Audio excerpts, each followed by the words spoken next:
안녕하세요, 여러분. 이번 시간에는 우리 규어인가 이거 하고요. 뒤쪽에 여기 이렇게 문제 있죠? 여기까지 같이 보도록 합시다. 자, 그럼 본문으로 같이 들어가 보도록 해요.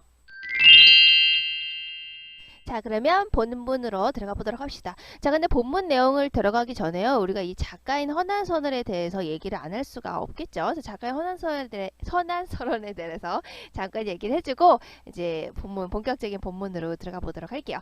우리가 이제 선생님이 앞에서 이렇게 수업을 하다 보면 허난선언이라서 이름이 난설언입니까? 이렇게 물어보는 사람이 있는데요.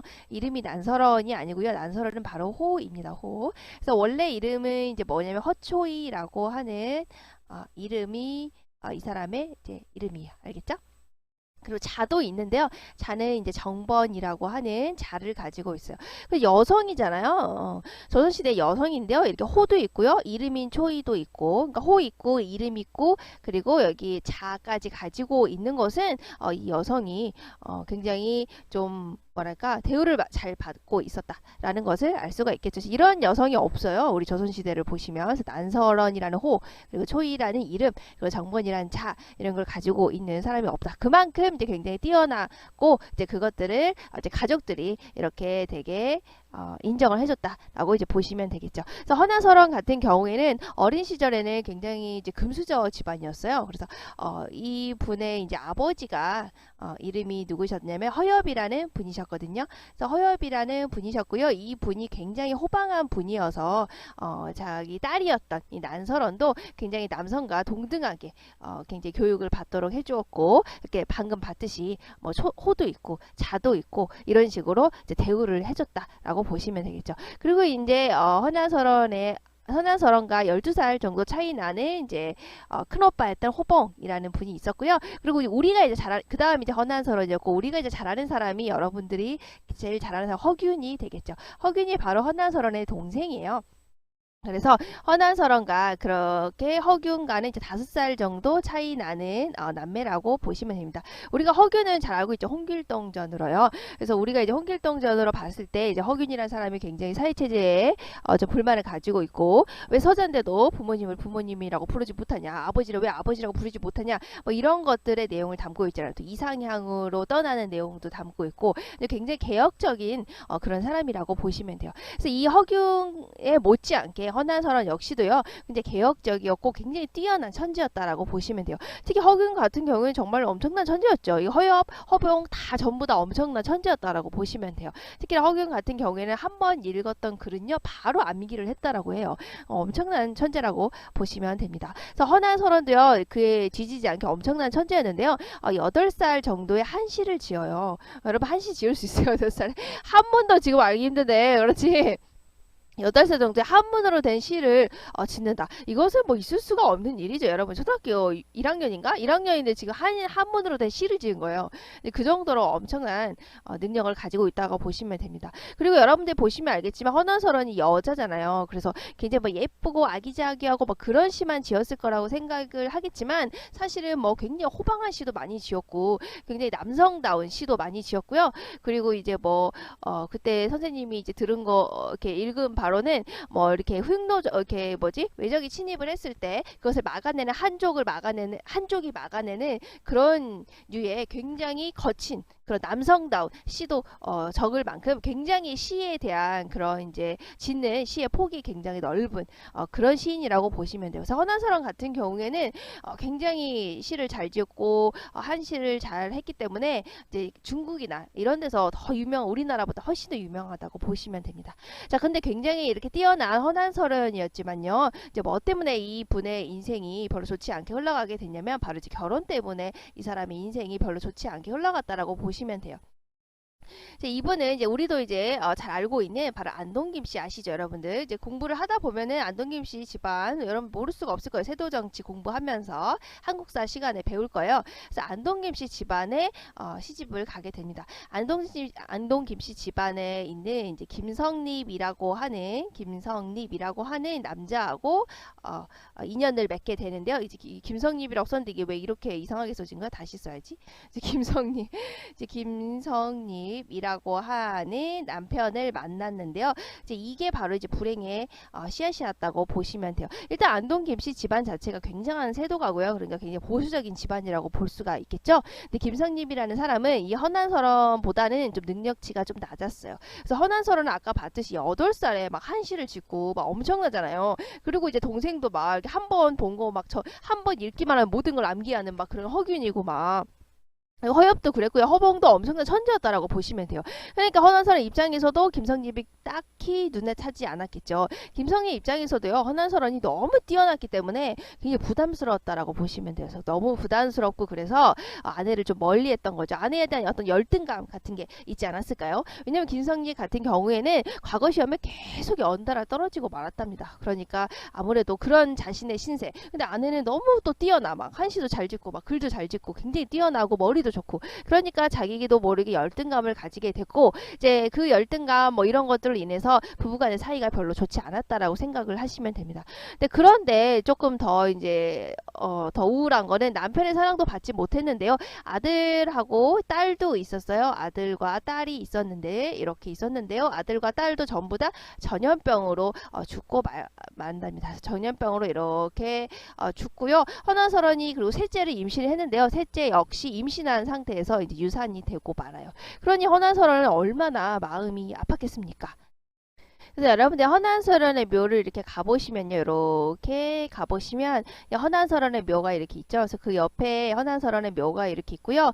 그 옆을 이렇게 보시면 허난설원의 두 이제 죽은 자식들 묘가 옆에 이렇게 있어요. 그래서 이제 여러분들 가보시면 이렇게 허난설원의 시라고 해가지고 이제 두 아이를 잃어버렸을 때 그 심정을 읊은 이런 시가 곡자라고 해서 곡자 울곡자거든요. 우는 거 이제 그런 시가 여기에 이렇게 있는데 보시면 굉장히 마음이 아프다고 생각이 들 거예요. 그래서 옆에는 이렇게 죽은 아이들의 묘가 이렇게 두 개 딱 옆에 이렇게 아들, 딸 이렇게 있는 것이죠. 자, 그런데 그 허엽이라고 하는 아버지도요, 역시 관찰사로 갔다가 병을 얻어서 죽게 되고요. 그리고 이 허봉, 바로 이제 자기의 이제 오빠였죠. 이제 오빠인 허봉 역시도요, 율곡이의를 비판하는 상소를 올렸다가 귀향을 갔다가 또 병을 얻어서 죽고 맙니다. 자, 그러면 여러분 생각해 보세요. 심정이 어떠겠어요? 남편의 사랑도 못 받아. 아들, 딸 다 죽어. 임신했지만 임신했을 때 아이도 이산을 해. 그리고 아버지도 죽었고요. 그리고 이제 가장 아끼던 또 오빠도 죽었고요. 그러니 삶에 대한 어떤 의지도 있지 않겠어요? 여러분 그러겠죠. 아무런 의지가 없겠죠. 살고 싶지도 않겠죠. 그래서 허난설은 결국 27세의 나이로요 자살을 해서 죽고 맙니다. 죽으면서 동생이었던 허균에게 어떤 이제 그 유언을 남기냐면요. 내가 썼던 모든 시를 불태워버려라. 다 없애버려라. 이렇게 하고 유언을 남기고 죽고 말아요. 그래서 허균은 이제 누나의 유언대로요.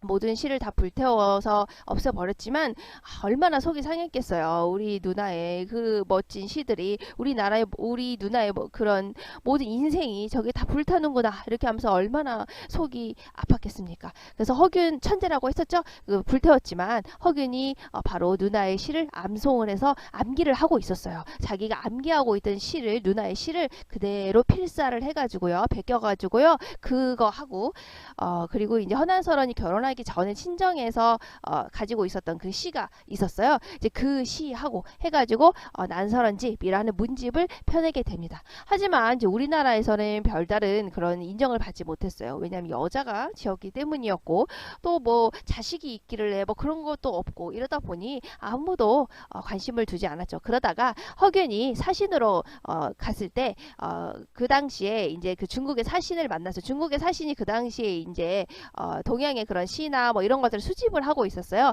거기에 바로 이 난설원의 바로 문집을 건네주게 됩니다. 건네면서 이제 그것을 중국에 가지고 와서 사신이 거기 중국에서 소개를 하게 되는데요. 중국에서 이제 엄청난 인기를 끌게 되죠. 야, 굉장한 시다 이렇게 해가지고 중국에서 인기를 끌게 되고요. 나중에 또 일본으로 갔는데 일본에서도 엄청난 인기를 끌게 되는 이제 그런 천재 여자 시인이라는 사실을 아시고 여러분들이 지금 이 가사 작품을 보시면 될 것 같아요. 이 가사 작품은요, 바로 방금 얘기했죠. 안동김씨 김성립이라고 하는 그 남편과 결혼을 했는데요. 남편 얘기했었죠. 허난설원에 대한 그런 열등감 때문에 둘이 사이가 별로 좋지 않았고요. 남편의 사랑을 받지 못했어요. 근데 여기에서도 편이 계속 밖으로만 돌아요. 집에 오지 않죠. 이제 그랬을 때 헌한서론의 마음이 어떻겠어요? 엄청나게 원통하고 속상이 있겠죠. 이제 그 마음을 읊은 가사 작품이라고 보시면 됩니다. 그래서 우리가 이제 규원가라고 제목이 붙어져 있는데요. 보시면 규 같은 경우에는 바로 이제 규방이라는 얘기예요. 이제 규방이라는 것은 바로 이제 아녀자가 바로 여인이 거처하던 방을 규방이라고 했습니다. 내방이라고도 해요. 자, 그래서 규방에서 어때? 원은 원망하다예요. 그래서 보시면 여러분들이 한자 여기 밑에 마음 심자가 들어있죠. 뭔가 마음의 상태 된 거야. 그러니까 이제 원망하는 그런 마음을 읊은 노래가 되는 겁니다. 그래서 규방에서 바로 여인이 거처하는 규방에서 원망하는 마음을 읊은 노래. 누구에 대한 원망이겠어요? 바로 자신을 봐주지 않는 자신과 함께 있지 않고 항상 밖으로만 내도는 바로 남편에 대한 원망을 담은 노래라고 보시면 됩니다. 자, 그런데 이제 내용 자체 이제 제목은 이런데요. 이제 내용을 보시면 남편에 대한 원망도 있는데 원망에서 그치지 않고요. 원망만 하지 않고 그럼에도 남편을 그리워하는 내용이 담겨져 있어요. 거기다가 이제 플러스 하나 더 하자면 이제 신세를 한탄하고 있는 내용까지 들어가 있는 작품이라고 여러분들이 생각을 하시면 됩니다. 이 헌한서론의 심정을 생각을 하면서 지금 내가 굉장히 남편의 사랑을 못 받고 남편은 멀리 저렇게 돌아다니기만 하고 집에서는 구박을 했겠죠. 생각해 보시면 남편이 계속 과거에 떨어지는데 이걸 가지고 구박을 하지 않았겠어요. 그리고 이제 나중에 이제 결국에 남편이 과거 시험에 합격을 하는데요. 합격한 것도 난서런이 죽고 난 이후에 합격을 하게 됩니다. 근데 뭐 그런 모든 것들이 굉장히 이 난서런의 마음을 착잡하게 만들었겠죠. 이제 그런 거를 생각하면서 여러분들이 이 시를 보시면 될 것 같아요. 그래서 이거는 이제 구조가요. 어떻게 돼 있냐? 바로 기, 승, 그리고 전, 뭐겠어요? 그 다음에 결, 이렇게 기승전결의 구조로 이루어져 있습니다. 자, 그러면 기부터 같이 보도록 합시다. 자, 기부터 볼까요? 자, 기 내용은요, 바로 이제 과거 해상과 늙음에 대한 한탄이 드러나 있는 부분이에요. 자, 엊그제 젊었더니 여러분들은 이게 바로 가사 작품이잖아요. 가사는 몇 음보입니까? 우리가 호흡이 몇 번으로 끊어지죠? 바로 4음보죠. 그러니까 4번으로 호흡을 끊어서 읽으시면 됩니다. 자, 그러면 이거 가사 작품이니까 어떻게 호흡이 끊어질까요? 바로 엊그제 젊었더니 하마오이 다 늙으니 이렇게 4번으로 여러분들께 호흡을 끊어서 읽으시면 돼요. 자, 엊그제 젊었더니 참고로 이제 결혼했을 때 나이가 몇 살이었을까요? 15에 결혼했다라고 여러분들이 생각을 하시면 됩니다. 그래서 여러분들이 보시면 뭐가 늙었지? 라고 볼 수가 있는데 지금의 나이로 생각해 본다면 이제 당시에는 이제 결혼해서 자기가 이제 결혼해서 세월이 조금 지났으니까 늙었다라고 표현을 했다. 이렇게 보시면 돼요. 요즘 나이에서는 뭐 이렇게 젊은 나이죠. 자, 엊그제 젊었더니, 자, 엊그제는 내가 젊었었구나. 이제 과거의 자신의 모습을 떠올리고 있는 거예요. 그런데 하마오이 다 늙으니, 자, 어찌 벌써 다 늙어버렸는가? 자, 그러면 현재의 상황은 어땠다는 거예요? 현재는 늙어버렸다라고 이제 부정적으로 보고 있는 것이죠. 자, 그러면 우리가 여기서 알 수 있는 게 뭘까요? 엊그제는 젊었어요. 그러니까 과거는 긍정적으로 보고 있구나. 근데 지금은 늙어버렸구나. 현재는 부정적으로 보고 있구나. 과거와 현재의 대비가 드러나 있구나. 그래서 이렇게 세월이 많이 흘렀구나. 그래서 흐르는 세월을 한탄하고 있네요. 자, 소년 행락 생각하니 일러도 속절없다. 역시 소년 어린 시절에 바로 내가 그 당시에 락자는 즐거울 락자예요. 그러니까 어린 시절에 나는 굉장히 즐겁게 지냈다. 그러니까 역시 어때? 어린 시절, 즉 과거에는 내가 젊었고요. 굉장히 즐겁게 지냈다. 그러니까 여러분들 헌한서론이 결혼하기 이전에는 얼마나 자존감이 높았겠어요. 시도 잘 짓고요. 그리고 집안 분위기 자체가 남자 여자 차별하는 분위기가 아니었잖아요. 아까 호도 지어주고 자도 지어줬다고 했잖아요. 굉장히 자존감이 높았을 거 아니에요. 그러니까 그땐 시 짓고 했을 때 모두 다 인정해주고 즐겁고 이런 시절이었겠죠. 그래서 당시에 그 어린 시절을 생각해 보면 자신은 굉장히 굉장히 즐거웠다라는 거야. 그러니까 과거의 자신은 굉장히 젊었고 즐거웠다라고 표현하고 있다라는 걸 아시겠죠? 그래서 어렸을 적에 즐겁게 지내던 일을 내가 생각하니 일러도 그거 말해도 다 속절없다, 다 소용없다 하고 있네요. 그래서 여기서는 즐거웠던 어린 시절을 회상하고 있네요. 그러니까 과거는 너무나 좋았네. 자, 그런데 지금 현재는 어떤 상황이라고 늙었다라고 표현했죠? 역시 뒤에도 나왔어요. 늙어야 서른 말씀하자니 목이 맨다라고 했어. 자, 늙어서 어떻다고 서러운 말씀. 자, 늙고요. 지금 현재의 상황은 어쨌다는 거예요. 굉장히 내가 늙었다라고 생각을 하고 있고요. 현재 내 마음 상태는 어떻다고 서럽다라고 화자의 심정을 직접적으로 표출을 하고 있죠. 그러니까 과거의 상황은 어때? 젊고 행락 즐거웠고요. 현재의 상황은 늙고요. 서럽구나. 이렇게 과거와 현재가 대비되어 있구나. 이렇게 보시면 됩니다. 그래서 늙어서 지금 이 서러운 나의 사연을 말하자니 다 목이 맨다. 그래서 현재 지금 상황 어떤 거 우리 알고 있죠. 남편과 사이가 좋지 않은 그 상황. 이런 거를 내가 말을 하자니 목이 맨다. 너무 슬퍼서 목이 맨다. 한탄하고 있는 상황이죠. 그래서 여기는 지난 세월을 회상하면서 굉장히 서러워하고 있는 상황이네. 내가 옛날에는 굉장히 행락 즐겁고 젊었었는데 이거예요. 자, 그러면서 이제 과거를 계속 생각하고 있죠. 부생모육 신고하야 이내 몸 길러낼지. 자, 부생모육이 뭡니까? 우리가 이제 사자소학이라고 해서 이제 어린아이들을 위한 한문 지침서 뭐 이제 그런 한문 이제 생활 지침서를 한문으로 쓴 거 이제 그게 있는데요. 이제 그게 사자소학이라고 하는 거예요. 이제 거기에 하나에 나오는 구절입니다. 그게 바로 이제 부생모육 이라고 하는 거. 그래서 이거 그대로 풀이하자면 아버님 날 낳으시고 어머님 날 기르시니 이런 거거든요. 그래서 그 구절이에요. 그래서 이제 우리가 사자소학 보면 나오는 구절입니다. 그래서 이제 과거에 생각을 해보니까 아버지가 날 낳으셨다라는 거예요. 아버지가 진짜 해서 날 낳았다는 게 아니고 아버지의 우리가 이제 씨를 봤죠. 그 아버지로부터 우리가 이제 그쪽에서 이제 그쪽 가문의 사람이 되는 거잖아요. 우리가 태어나게 되면. 그래서 이제 부생 아버지가 날 낳으셨다. 이제 아버지가 나에게 바로 이제 뭐라고 해야 되지? 가문의 한 일원으로 나올 수 있게 해주셨다. 아버지로부터 우리가 이제 나왔다. 이제 그 얘기예요. 아버지가 진짜로 나왔다라는 게 아니고. 그래서 부생 이제 아버지가 날 낳으시고 어머니가 날 기르시고 그랬다라는 거예요. 그러니까 부모님이 결국에 어땠다는 거야? 나를 낳아서 기르셨다라고 보시면 되겠죠. 그러니까 부모님이 날 낳아서 기르셨을 적에 그때 언제요? 옛날이죠. 자, 그때 어머니 아버지가 나를 어떻게 키웠다는 거야? 신고하야. 자, 신이라는 것은 매울 신자예요. 여러분 신라면 아시죠? 그러니까 맵고 그리고 고자는 쓸 고자예요. 그러니까 여러분들 선생님이 암기할 때는 위에 풀초자거든요. 요게 풀초자고 이건 예꼬자거든요. 풀이 오래되면 어떻게 될까요? 막 쓰겠죠. 막 그렇게 외웠어요, 선생님. 그래서 굉장히 어머니 아버지가 날 낳아서 기르실 때는 엄청나게 맵고 쓰게 굉장히 고생했다라고 생각하시면 돼요. 이제 고생하면서 이내 몸 나의 몸을 길러내셨는데, 그러니까 나를 어렸을 적에 어머니가 낳으셔가지고 부모님께서 날 낳으셔서 굉장히 고생해서 날 키워주셨다라는 겁니다. 언제? 과거에. 그래서 나를 그렇게 키워주셨을 적에 나는 부모님은 어떻게 생각했겠어요? 바로 부모님과 나는 이제 공후 배필은 못 빨아도 군자 호구 원하더니, 자, 공후의 배필, 공후라고 하는 것은 높은 벼슬아치라고 생각하시면 돼요. 그래서 어머니 아버지가 날 낳아서 굉장히 기르시고 고생하면서 나를 길러 주실 때 그 당시에 이제 바랬던 게 바로 이제 당신이 이제 결혼을 꼭 했어야만 했으니까 이제 그 당시에 이제 어떤 생각을 했냐, 우리 딸이 나중에 커서 공후의 배필, 공후라는 것은 높은 벼슬아치의 그런 와이프가 되는 것은 내가 바라지는 않지만, 이제 그런 것까지를 바라지는 않지만 그냥 군자호구. 자, 군자호구는 바로 이제 여러분들이 공자의 시경이라고 하는 책에 나오는 한 이제 구절이에요. 그래서 군자는 여러분들 아시죠? 이제 덕을 갖춘 사람을 우리가 이제 군자라고 하잖아요. 그래서 보통 이제 군자 호구라고 한다면 군자는 덕을 갖춘 사람이고 호자는 좋으로잖아요. 좋다.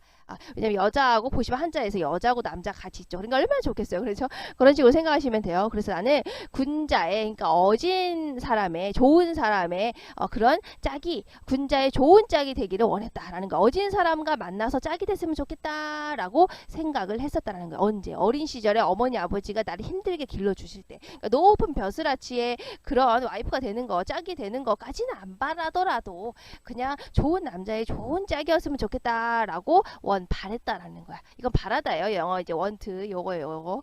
그래서 그런 거를 바랬었는데 그랬었는데 어땠다는 거야? 삼색의 워너비오 월화의 연분으로. 자, 삼생이라고 생각 보시면 쓰리지. 세 개의 생이라는 거야. 인생 세 번. 이제 세 번의 인생이 뭘까요? 우리가 보시면 전생, 바로 지금 살고 있는 현생, 그리고 미래에 살게 될 후생, 이것을 전부 다 엮어서 삼생이라고 하는 거야. 그러니까 내가 지금 이제 이 사람이 원망하는 게 뭐겠어요? 남편이 지금 김성립이가 지금 나하고 같이 있지 않고 계속 밖으로만 내돌고 있죠. 이제 그것을 원망하고 있는 거잖아요. 자, 그러면 또 생각을 해본다면 내가 어린 시절에는 굉장히 높은 벼슬아치의 그런 짝이 되는 것은 바라지 않았어. 그냥 나는 좋은 남자 만나는, 좋은 남자 짝이 되기를 그냥 원했을 뿐이야. 자, 그런데 지금 현실은 어때? 김성립이 만나서 지금 고생하고 있죠. 남편의 사랑 못 받고 있죠. 자, 그것을 지금 이렇게 표현한 거예요. 내가 지금 너 만난 거 그것은 3세기 원업이요. 이때 원은 바로 아까 우리가 보시면 알겠지만 맨 앞에 규원가의 요 원자는 그러니까 원망하는 거예요. 그러니까 내가 무슨 너랑 결혼한 것은 지금 전생, 옛날의 생과 지금의 생, 현생과 미래의 생에 지금 원망스러운 업보다라는 거. 너와의 결혼은 지금 삼생의 원망스러운 업보다라는 거. 내가 무슨 죄가 있길래 너 같은 놈을 만난 것이냐 이런 마인드죠. 자, 그리고 너와의 결혼은 바로 월화의 연분으로 맺어진 것이다. 자, 월화 노인이라고 해서 바로 이제 부부의 인연을 맺어주는 중매를 해주는 그런 이제 신을 우리가 이제 월화 노인이라고 하거든요. 이 월화 노인이 바로 이제 짝을 지어주게 되면 둘은 인연을 맺는다, 부부의 인연을 맺는다라고 하는 그런 얘기가 있어요. 이제 그걸 지금 끌어다가 이렇게 쓴 거예요. 그래서 내가 지금 널 만난 것은 이제 월화 노인이 너와 나를 지금 인연으로 맺었기 때문이다. 내가 막 바라된 게 아니고 월화 노인이 지금 인연 너와 나를 인연이라고 딱 묶었기 때문에 내가 너랑 인연이 된 것이다. 이렇게 얘기를 한 것이에요. 그러니까 이것은 바로 무엇입니까? 다 너랑 만난 것은 운명적인 것이다. 그러니까 이 운명이 너와 나의 인연은 운명이야 라고 하는 좋은 뜻의 운명이 아니고요. 바로 우리가 이제 잘 쓰는 말 있죠. 다 이거 뭐 팔자다 라고 하는 거 너하고 이렇게 된 거는 다 팔자인 것이야. 다 이거 하늘에서 그냥 맺어준 팔자야. 어쩔 수 없는 것이야 라는 식의 운명론적 인식이다 라고 생각을 하시면 됩니다. 그래서 남편에 대해서 이제 남편은 바로 뭐겠어요?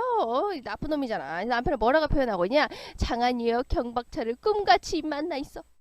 장안유협이라고 해서 장안은 바로 서울이에요. 서울 그 유협이라고 해서 유자가 놀유자거든요. 그러니까 놀기 좋아하는 경박자 우리 되게 몸가짐이 가벼운 남자를 굉장히 이제 경박하다 막 이런 거 하죠. 자, 그런 경박한 사람 그러니까 가볍고 막 신중하지 그런 못한 사람 그러니까 장안유협 경박자는 바로 누구를 얘기하는 거겠습니까? 바로 남편인 김성립을 얘기하는 거겠죠.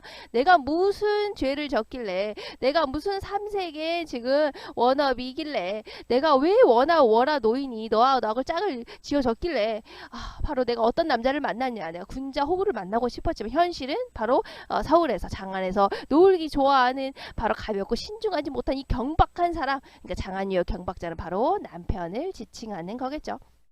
그런 남자를 내가 꿈같이 만나서 저런 남자를 내가 만나가지고 어떻겠어요? 당시에 용심하기 살얼음 디디는 듯 당시에 그 바로 이제 김성님이 만나서 결혼해서 어쨌든 마음 쓰는 것을 용심을 마음을 쓰는 거 그러니까 저런 남자를 만났으니 하루하루가 어떻겠어요? 굉장히 위태했겠지. 이제 그런 걸 표현하고 있어요. 당시에 마음 쓰기를 너한테 바로 남편 너한테 마음 쓰는 것이 어땠다는가 마치 살얼음을 디디는 것 같다. 살얼음이 뭐예요?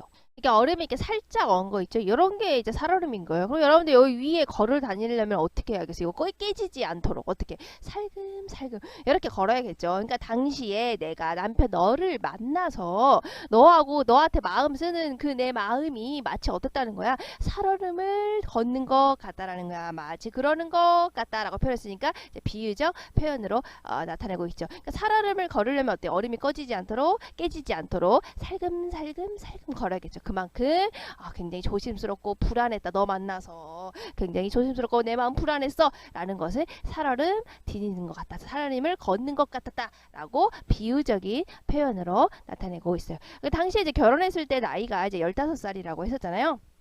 이제 그 당시를 이제 얘기를 하는 거예요. 3528 겨우 지나 천년여지 절로이니 35 여러분들 3 곱하기 5 해보세요. 15살이죠. 자, 28 곱해보세요. 바로 16살이죠. 그러니까 15살 16살을 겨우 내가 지나서 이때 결혼했으니까 그러니까 이때는 나의 그냥 리즈 시절이었다는 거야. 난 그 당시에 굉장히 예뻤는데 자 이때는 내가 15살 16살 겨우 지났을 때 내 모습은 어땠냐? 바로 천년여지였다는 거야. 그러니까 타고난 고운 모습이었다라고 얘기하는 거예요. 그러니까 천년 바로 내가 타고난 어땠던 거야? 하늘로부터 타고난 거죠. 하늘천자잖아요. 하늘로부터 타고난 여자는 우리가 고려할 때 여자예요. 그래서 고려가 이제 아름다운 나라 이제 그런 거잖아요. 그래서 여 했을 때 요거는 아름다운 모습, 고운 모습이라고 보시면 됩니다. 자, 그래서 당시에 나는 어땠다고? 천년여질이야. 그렇게 타고나게 굉장히 예뻤어. 그것이 절로절로 나타날 시절이었어. 나의 리즈 시절이었어. 언제가? 18살, 15살, 16살 겨우 지났을 때 나는 천년여질이었던 타고난 예뻤던 예쁨이 막 드러났던 리즈 시절이었어. 당시에. 자, 그때 결혼했다고 했죠. 그때 그 당시 이렇게 천년여질 시절에 당신 김성님을 만나서 어땠다는 거야? 이 얼굴, 이 태도로 백년기약을 했더니 어때? 그 당시에는 천년여질이었죠. 이 얼굴, 예쁜 얼굴과 이 태도, 이 몸가짐으로 당신과 바로 김성립과 평생 같이 결혼한 거죠. 그러니까 평생 기약을 했는데 평생 동안 100년 동안 같이 살자고 내가 어떻게 약속을 했던데 이게 뭐겠어요? 이제 결혼했다라는 얘기겠죠. 당신과 내가 결혼을 했다고. 그러니까 우리가 과거의 상황 계속 뭐라 그랬어요? 긍정적으로 얘기를 하고 있죠. 과거의 자기의 상황은 어때요? 천년여질이었죠. 굉장히 예쁜 모습이었어요. 과거의 내 상황은 굉장히 좋았다. 앞에서 우리가 과거의 상황 도 뭐라고 그랬어요? 행락이라고 즐거웠다고 했죠. 또 언제라고 뭐라고 그랬어요? 또 젊었더니 이렇게 표현을 했죠. 그러니까 과거에 자신의 상황은 굉장히 긍정적으로 표현하고 있구나라는 걸 기억하시면 돼요. 그래서 그렇게 굉장히 예쁜 나의 리지 시절에 15살, 16살에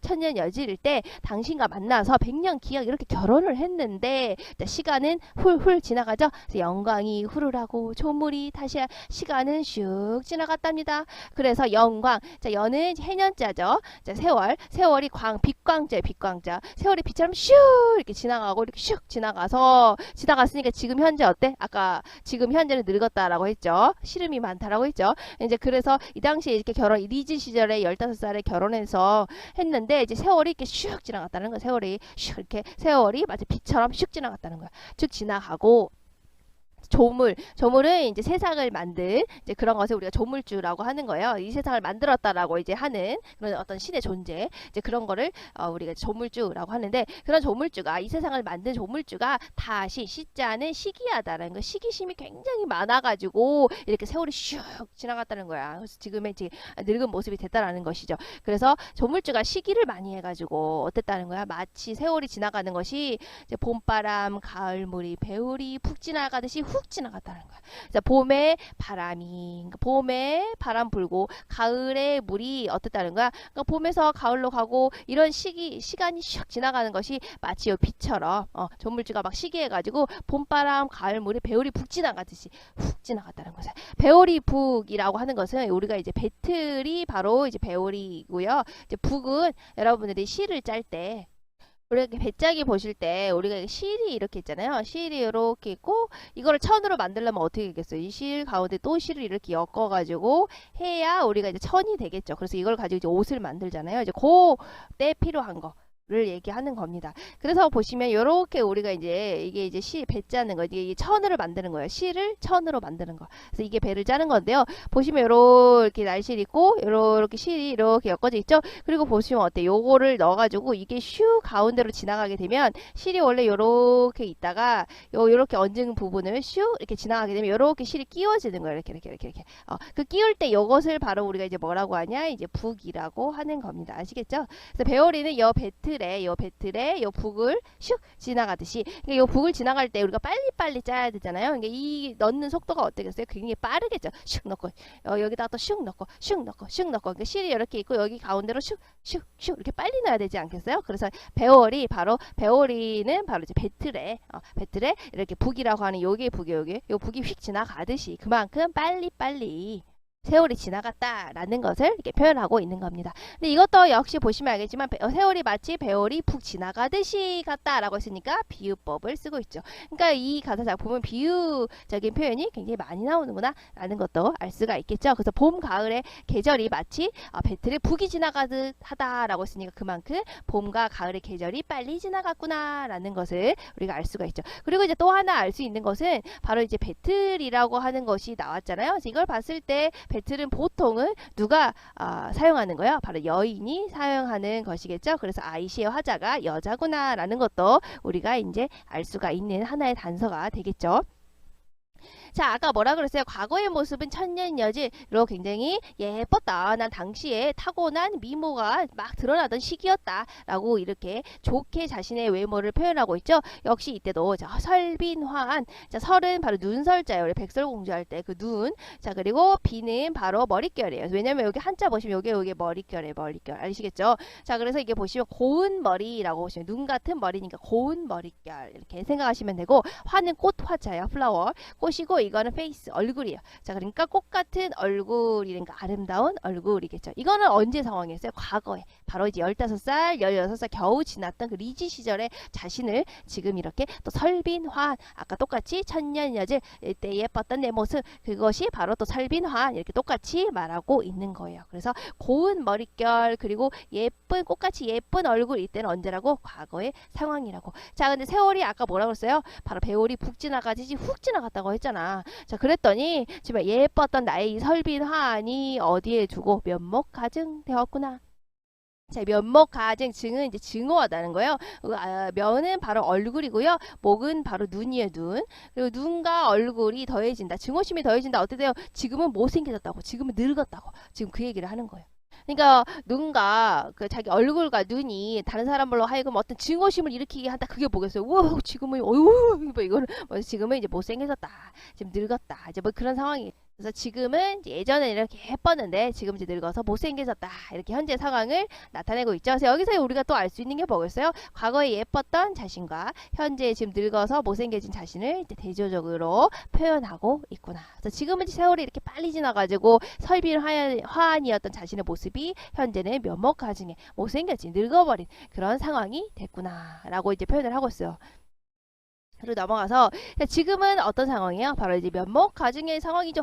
다른 사람들이 봤을 때 어우 막 이렇게 했다라는 거야. 그러니까 지금은 이제 늙었는데 지금 늙은 내 모습, 지금은 이제 못생겨진 내 모습, 그걸 내가 보니까 그 얘기야. 내 얼굴 지금 현재 면목 가증인 내 얼굴 내가 보니 어느 님이 날 괴소냐. 지금의 면목 가증한 내 얼굴을 내가 지금 보니까 어떤 님이 날 괴소냐. 지금의 상황 괴다라는 것은 우리가 이제 옛날 중세 말에서 굉장히 자주 나오는 어휘거든요. 그래서 이거는 그냥 여러분들 좀 암기해 주시면 좋을 것 같아요. 이건 진짜 많이 나와서. 괴다라는 것은 이제 현대어로 풀이를 하면 사랑하다는 거예요. 그러니까 지금의 면목과징의 내 얼굴을 내가 보면 어떤 님이 나를 사랑하겠느냐. 사랑받지 못할 것 같다. 이거 사랑받지 못할 거다. 나 지금 면목과징이지 않냐? 라는 거예요. 그리고 괴소냐라고 질문의 형식을 빌어서 자신의 마음을 표현하고 있죠. 내 얼굴 내가 보고 알거냐. 어떤 님이 나를 사랑하겠느냐. 사랑을 받지 못할 것이다 라고 하는 내용이 담겨져 있죠. 그러니까 진짜 의문문이 아닌 것이죠. 그러니까 이것을 의문의 형식을 빌어서 쓴 서리법이 되겠네요. 그래서 스스로 참게하니 누구를 원망하겠느냐. 자, 여기 보시면 또 역시 운명론적인 사고방식 드러나 있죠. 내가 스스로 참게, 이게 참게할 때 요게 마음심자, 요 앞에 요게. 그래서 뭔가 마음의 상태라고 생각하시면 돼요. 스스로 이제 부끄러워한다. 스스로 비참하고 부끄러워하니 왜 내가 지금 면목가증이어서 님의 사랑을, 바로 김성님 바로 남편의 사랑을 못 받는 거구나 라고 이제 생각을 하는 거야. 그래서 스스로 굉장히 비참하고 부끄러워하니 그거 다 내 탓이지. 내가 면목가증이 돼서 지금 남편의 사랑을 못 받는 것이지. 그거 누구를 원망하겠느냐 라고 했으니까 역시 의문문의 형식으로 나타내고 있죠. 그러니까 이제 서리법의 형식을 쓰고 있구나. 어쨌든 누구를 원망하겠느냐 해서 약간 뭐 운명론적인 사고방식, 이거 아까 얘기했죠. 운명론적인 사고방식은 다 이거 팔자다. 다 내 팔자다. 내가 면목 가증이어서 그런 것이지. 그래서 약간 체념적인 태도, 뭐 자책하는 태도, 뭐 이런 것들이 드러나 있겠죠. 그러니까 이게 다 왜 자기 탓이라고 하겠어요. 당시의 사회가 어떤 사회였어요? 바로 이제 봉건적 사회였죠. 여성의 지위가 좀 낮고 그러다 보니 이제 이런 식의 사고 방식을 했다라고 이제 당시 여러분들이 사회상을 생각해 보면 충분히 생각을 해볼 수 있을 것 같아요. 자, 그래서 이거랑 연결이 되는 사자성어를 우리가 이제 수원수구라고 하는데요. 우리가 이제 이거 한자 성어로 수원수구, 이제 누구, 원망할 원, 아까 규원가의 원자예요. 누구를 원망하겠느냐, 누구를 허물을 탓하겠느냐, 이제 그런 뜻이에요. 그래서 누구를 원망하고 누구를 탓하겠느냐라는 그런 뜻의 사자성어라고 보시면 됩니다. 이것도 사자성어가 여러분들이 이제 공부를 하다 보면은 이런 상황에서 많이 나와요. 스스로 자책할 때 누구를 내가 원망하고 누구를 탓하겠느냐라고 하는 그런 자책의 상황에서 자주 나오는 사자성어니까 알아두시면 좋겠죠. 그래서 여기까지가 이제 기승전결 중에서 이제 기에 관련된 내용이었어요. 자, 그다음 이어서 이제 승 부분으로 갑시다. 자, 그래서 여기서는 이제 임에 대한, 즉 남편 김성립에 대한 원망과 서글픔의 감정이 들어가 있는 부분이에요. 자, 남편에 대해서 남편 지금 집에 오지 않죠. 자, 그래서 그 남편에 대해서 이제 원망을 하고 있는데요. 자, 뭐라고 원망을 하고 있냐? 바로 335 야유연애 세 사람이 나단 말인가? 자, 너 왜 안 오는 것이냐? 이렇게 얘기를 하고 있는데 바로 335 우리 이제 친구들끼리 놀 때 어떻게 놀아요? 바로 3명씩 3명씩 5명씩 이렇게 짝지어서 서로 놀죠. 그러니까 우르르르 이렇게 무리지어서 남편 친구들과 같이 이렇게 3, 4, 5, 네, 3명, 5명 이렇게 무리지어서 어디 가냐 너 야유원이라고 하는 것은 기생집이에요. 그래서 너 지금 무리지어서 친구들이랑 다 같이 야유원에 지금 기생집에 세 사람이 있어서 거기 세 예쁜 여자 나왔다고 하니까 거기 보러 간 거지? 이렇게 표현을 한 거예요. 그래서 남편에 대한 원망 뭐 이런 것들이 감정이 드러나 있다라고 보시면 됩니다. 이제 그렇게 생각을 한 거예요. 너 지금 기생집에 새로운 여자가 나왔다고 하니까 너 거기 간 거지 친구들이랑 이렇게 한 거예요. 그리고 나서 꽃피고 날저물째 정처 없이 나가 있어. 남편이 남편한테 말하는 거. 남편 너는 3355 지금 무리지어가지고 야유원 기생집에 새로운 여자가 나타났다고 하니까 너 거기 가고 그리고 지금 너 꽃피고 자 꽃이 폈다라고 했으니까 시기는 이제 봄날이라는 걸 알 수가 있겠죠. 그리고 날이 저문다라고 했으니까 이제 저녁 때쯤 그러니까 봄날 저녁 때쯤 남편 너는 정처 없이 나가 있어서 정처 없이 어디로 갈지도 모르고 어디로든지 너 가버렸잖아 이렇게 하는 거야. 그러니까 봄날 저녁에 남편이 어디로 까지 가버렸어. 그래서 지금 화단서로는 이렇게 생각한 거지. 너 335 그 지금 친구들이랑 어울려가지고 기생집에 새로운 여자 나왔다고 하니까 너 거기 간 거지? 이렇게 한 거예요. 그리고 남편이 나갈 때 어떤 차림으로 나갔냐 이렇게 나갔나봐. 백마 근편으로 어디 머무는 거 이렇게 있죠. 자 백마 근편으로 백마라고 했을 때 우리 당시에 이제 조선시대의 말이라고 하는 것을 외제차라고 생각하시면 됩니다. 그래서 백마니까 흰색 말이잖아요. 그러니까 엄청나게 멋진 그런 외제차 이런 거를 타고 생각하시면 돼요. 자 그리고 근편 했을 때 편자는 채찍이에요. 여러분들 요 앞에 요거 있죠. 요게 가죽이거든요. 가죽. 그래서 가죽 채찍. 그러니까 여러분 어때요? 금색의 채찍이니까 굉장히 호화스러운 차림이라고 하시네요. 금색으로 막 블링블링하게 이렇게 차려입고 이렇게 생각하시면 돼요. 그러니까 백만 금편은 바로 흰 말에 바로 금색의 블링블링 장신구를 잔뜩 차고 이런 느낌의 로 남편이 이제 꽃피고 날이 저물째 나간 거야. 알겠죠? 그러니까 백마 금편은 굉장히 호사스러운 그런 차림을 한 남편의 모습이라고 생각하시면 돼요. 이렇게 예쁘게 멋있게 입고 너 지금 꽃피고 날 저물째 나가버렸구나. 너 그 간 곳 바로 야유연이지? 이렇게 생각한 거예요. 그러면서 너 지금 어디 머무는 거 너 이렇게 멋있게 옷 입고 어디 가고 돌아다니고 있는 것이냐 하고 남편을 원망하고 있습니다. 근데 남편이 어디 있는지 몰라요. 추측만 할 뿐이야. 야유원에 기생집에 새 여자가 있으니까 거기 간 거 아닐까 이렇게 추측을 한 것 뿐이에요. 그래서 어쨌든 어디 간지 모르잖아. 어디 머무는 거 모르고 있는 것이죠. 자 그러니까 원근을 모르거니 소식이야 더욱 알라. 자 원은 뭘 원자죠? 그는 가까운 것이죠. 그러니까 남편이 지금 나가가지고 백마 근편으로 멋있게 이렇게 나가고 꽃피고 날저물째 지금 어디로 갔는지 몰라. 그러니까 지금 멀리 있는지 어디에 가까이 있는지 멀리 있는지 가까이 있는지 알 수가 없어. 알 수가 없으니까 당연히 남편에 대한 소식도 내가 더욱 알 수가 있겠느냐? 알 수 있어요? 없어요? 알 수가 없죠. 역시 서리법이 담겨져 있는 것이죠. 남편의 소식 알 수가 없다라고 하는 것을 이제 의문문의 형식으로 강조하고 있는 것이겠죠. 그러니까 여기도 역시 서리법이 쓰여져서 표현을 하고 있다라는 거. 그리고 어떻게 되겠어요? 자, 그러면 남편 막 원망해야 되잖아. 싫어야 되잖아. 원망하고는 있지만 자, 볼까요? 인연을 그쳐신 듯 생각이야 없을 소냐. 자, 겉으로는 인연을 끊으려고 한들 즉 겉으로는 이제 남편 생각 안 하고 싶어. 안 하고 싶고 너랑 나랑 인연 끊고 싶어. 그렇지만 어떻다는 거야? 그렇지만 계속 생각이야 없을 소냐. 생각이야 없을 것이냐. 역시 의문문의 형식으로 나타내고 있으니까 서리법이 쓰였죠. 그러니까 이 겉으로는 인연이 뭐 끊어졌지만 끊으려고 하고 싶 싶지만 내가 김성님 너랑 이제 헤어지고 싶지만 그렇다고 해서 생각이야 없으소냐 그렇다고 해서 보고 싶지 않겠느냐 보고 싶다라는 것이죠. 그런데도 생각이 나. 그치 생각이 나는 거야. 그러니까 남편이 싫어. 남편이 지금 나 싫어해가 나를 지금 보기 싫어가지고 밖에 막 돌아다니고 있잖아요. 막 놀고 다니고 있잖아요. 그래서 지금 이놈이랑 인연을 끊고 싶지만 그래도 생각이 난다. 이제 그런 얘기예요. 그러면서 나 얼굴을 못 보거든 그립기야 말이라면 자 남편의 얼굴을 내가 못 보거든 남편 얼굴 못 보고 있죠. 남편 지금 백마 금편하고 지금 어디 가 있는지 야유연의 여자가 생겨갖고 지금 거기를 간 것인지 알 수도 없잖아요. 자 그래서 얼굴을 못 봤어요. 남편의 얼굴을 못 보지만 뭐 엄청나게 원망스럽다라는 거 알 수가 있겠죠. 그런데 그립기나 말이라면 그립지 않았으면 좋겠는데 어떻다는 거야. 그런데 그리워 이제 그런 내용이죠. 그러니까 남편에 대한 원망이 있지만 계속 그리워하는 그리움의 감정이 들어가 있는 거예요. 그러니까 이제 이런 심정이 여러분들이 그 상황을 이해하시면 화자의 그런 이제 마음 상태를 충분히 이해할 수 있을 거예요. 그래서 인연은 끊고 싶지만 생각도 계속 나고 얼굴이 못 봐서 정말 나쁜 놈 미운 놈 이러지만 그래도 그리워서 보고 싶고 이제 그런 내용이에요. 그래서 남편을 이제 그리워하고 있으니까 시간이 당연히 얼마나 이제 길게 느껴지겠어요. 기다리고 있는 그 시간이 이제 그걸 이렇게 표현하고 있는 거예요. 하루 때 김도길자 서른날 지리하다.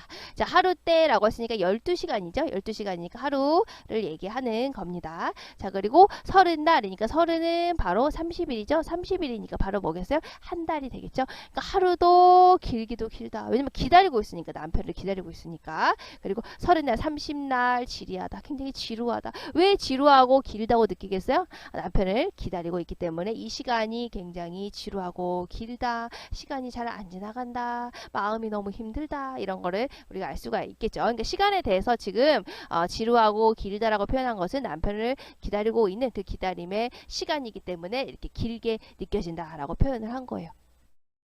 자 옥창의 심금매와 자 남편을 계속 기다리고 있는데 시간은 계속 쑥쑥 잘 지나가는 거예요. 자 그것을 이렇게 표현을 하고 있어요. 옥창에 자 옥창은 보시면 옥으로 만든 창문이죠. 그러니까 이거 역시 규방 즉 여인이 있는 곳을 얘기합니다. 여인 방에 있는 창문을 우리가 이제 옥창이라고 하는 거 옥으로 만든 창문. 자 이 옥창에 그러니까 여인이 있는 창문이니까 누가 있는 곳 바로 이제 한원설원이 있는 곳. 한원설원이 있는 그 옥창에 거기다 심었던 매화는 언제 피어요? 바로 이제 봄에 피는 것이죠. 그래서 이것도 역시 이제 계절적인 배경을 알 수가 있죠. 자, 내가 지금 계속 기다리고 있죠. 12시간 기다리고 있고요. 그리고 30일 동안 계속 기다리고 있어요. 기다리는데 그 시간 너무 지루하죠. 지루한데 우리 생각을 해보면 시간이 계속 가고 있죠. 지루한 그 시간 계속 가고 있고 남편은 계속 안 온다. 이제 그것을 이렇게 표현한 거예요. 바로 내 방 옥창에 심었던 그 매화는 바로 몇 번이나 피면서 지었느냐. 자, 옥창의 매화는 봄에 핀다고 했죠. 근데 봄에 피는 매화가 몇 번이나 지고 피고 했다라는 건 뭐 어때? 봄이 몇 번이고 다시 돌아왔다는 것이죠. 그만큼 시간이 흘러갔다. 봄, 여름, 가을, 겨울 이렇게 시간이 계속 흘러갔구나라는 것을 이렇게 표현하고 있죠. 자, 그래서 여러분들 보시면 선생님이 이렇게 다 표시를 해놨죠. 이거 다 뭐겠어요? 화자가 그만큼 시간이 흘러가는데도 누구를 기다리고 있어요? 남편 김성립을 기다리고 있는 그런 쓸쓸한 마음을 지금 표현하고 있는 것이죠. 뭐로? 바로 피고 지고 저 꽃은 몇 번이고 피고 지고 하는구나. 이렇게 화자의 그런 쓸쓸한 남편을 기다리는 그런 쓸쓸한 마음을 드러내는 뭐겠어요? 객관적 상간몰이 되겠죠. 자 겨울밤은 차고 찬제 자체 눈이 섞어지고 자 겨울밤 역시 계절적인 배경이 나와 있죠. 겨울밤은 차고 찬데 역시 겨울도 시간이 잘 지나가요. 어떻게 바로 자체는 자취가 남는 거예요. 그래서 여러분들 자취가 뭐겠어요? 찍으면 이렇게 발자국이 남죠. 그 발자국 그렇게 자국이 남는 걸 자취라고 하는 거예요. 자국이 남을 정도의 눈이니까 눈이 계속 쌓였다라는 것이죠. 그러니까 그만큼 겨울의 시간이 이렇게 섞어치고 겨울의 시간이 그렇게 많이 흘러갔는데도 어땠다고? 남편 역시 오지 않는다. 그러니까 봄이 이렇게 여러 번 가고 겨울이 이렇게 계속 가고 하는데도 남편이 오지 않는다. 라고 했으니까 바로 겨울밤 차고 찬 때 눈이 내리는 이 눈은 바로 화자의 역시 쓸쓸한 그런 남편을 기다리는 그런 마음을 드러내는 객관적 상관물이 되겠죠. 여름에도 남편을 기다려요. 여름에도 어때요? 여름에도 남편을 기다리니까 여름날 길고 길제 여름도 길고 길게 느껴지는 거야. 그러면서 구준비는 무슨 일인고 아주 세찬 비는 무슨 일인고 우리가 이제 여름에 비가 많이 내리잖아요. 그래서 구준비는 역시 여름이라고 하는 계절을 드러내고 있죠. 어쨌든 여름에도 기다리고 있는데 여름 길고 긴 때 비가 엄청나게 계속 내리는 거 역시 화자의 그런 쓸쓸한 마음, 기다림의 마음을 드러내는 이제 객관적 상관물이 되겠죠. 전부 다 매화는 역시 봄. 이거 자체도 눈이니까 겨울, 그죠? 구준비, 비니까 자주 내리는 비. 바로 이거 엄청나게 세게 내리는 비는 바로 언제? 바로 여름이라고 하는 계절적 배경을 드러내고 있어요. 자, 그러면 볼까요? 삼춘하류호 시절에 이제 경물이 시름없다. 삼춘하류, 삼춘은 바로 뭐예요? 3월에 봄이죠. 봄춘자니까. 그리고 꽃 화자고 이거 버들류예요. 그러니까 바로 이제 봄날에 온갖 꽃이 피고요. 꽃이 피고 그리고 버들잎이 돌아나는 호시죠. 호 아까 호라고 했죠. 좋을 호자. 뭐라고 했어요? 여자고 남자 같이 있으니까 좋다라고 했죠. 그러니까 어쨌든 꽃이 피고 버들잎이 돋아나는 그런 예쁜 시절에 우리 봄날에 벚꽃 축제 할 때를 생각하시면 돼요. 그때가 이제 삼춘하류인 거야. 아시겠죠? 봄날에 그런 예쁜 꽃이 피고 그런 화창하고 예쁜 그런 좋은 시절에 그러니까 지금 자연은 어때요? 꽃이 피고 버들잎이 살랑살랑하니까 굉장히 지금 겉에 배경은 굉장히 아름답죠. 그러니까 좋은 호시절이죠. 그렇지만 지금 그런 거 봐도 어때요? 아무 생각이 없다. 자, 시름은 근심이 없다. 그러니까 근심이 없다는 게 좋은 게 아니고 아무 생각이 없다라는 거야. 이거 경물은 바로 모든 경치를 봐도 이런 경치를 봐도 모든 경치를 봐도 아무 생각이 없다. 왜 그러겠어요? 아무리 예쁘고 좋은 걸 봐도 남편이 내 옆에 없잖아. 남편이 보고 싶잖아. 그러니까 남편에 대한 그리움과 외로움 때문에 아무리 좋고 멋있는 걸 봐도 아무 생각이 없는 거야. 그러니까 여러분 생각해보세요. 여러분들 마음이 좋지 않아. 별로 좋지 않은 마음이야. 기분이 별로 우울해.